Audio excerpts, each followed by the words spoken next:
2 కిలోల కందిబేళ్లతో గోంగూర పప్పు ఎలా చేయాలో చూసేద్దాం రండి. ఇక్కడ చూసుకోవచ్చండి, మన ఇంగ్రీడియంట్స్ అన్ని ఇక్కడే ఉన్నాయి. సింపుల్ గా జరిగిపోతుంది, ఎక్కువ అవసరం లేదు. 350 గ్రామ్స్ ఆయిల్ పోసేసుకుందామండి. 5 గ్రాములు మినపప్పు, 5 గ్రాములు శనగపప్పు వేసుకుందామండి.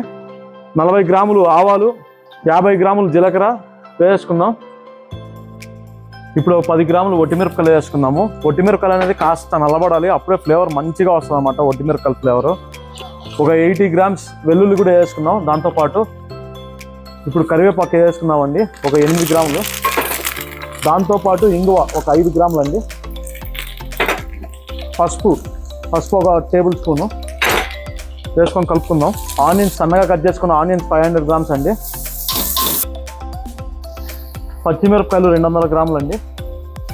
పచ్చిమిరపకాయలు బాగా మగ్గాయండి. ఇప్పుడు టమాటో అనేది ఒక 500 గ్రామ్స్ వేసుకుందాము. టమాటో ఎప్పుడు లావుగానే ఉండాలి, పప్పుకు అనేది చాలా బాగుంటుంది అప్పుడే.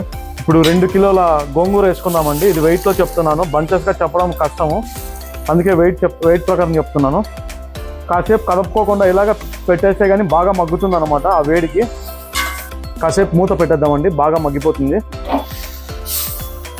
ఇది స్లో ఫ్లేమ్ మీద బాగా కుక్ చేసుకోవాలండి, అప్పుడే బాగా మనకి గోంగూర అనేది బాగా మెదుగుతుంది అనమాట. లేదంటే కానీ కాడలు అలాగే ఉండిపోతుంది.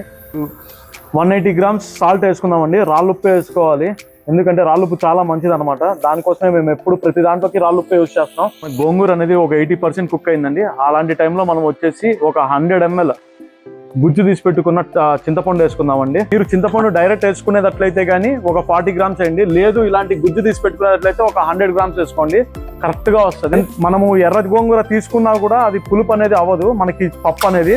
సో మనం అనేది చింతపండు కంపల్సరీ వేసుకోవాలి. లేదు అంటే మీ టేస్ట్ తగ్గట్టు మీరు కూడా యూజ్ చేసుకోవచ్చు అనమాట. చూసుకోవచ్చండి, మన గోంగూర అనేది బాగా మెదిగిపోయింది. ఈ టైంలో మనం పప్పు అనేది వేసుకుందాము.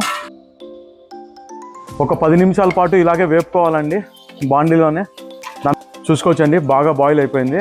మనం కొత్తిమీర వేసుకుందాము. ఇప్పుడు టేస్ట్ కూడా చూద్దాం ఒకసారి ఎలా వచ్చిందో. టేస్ట్ చూద్దామండి.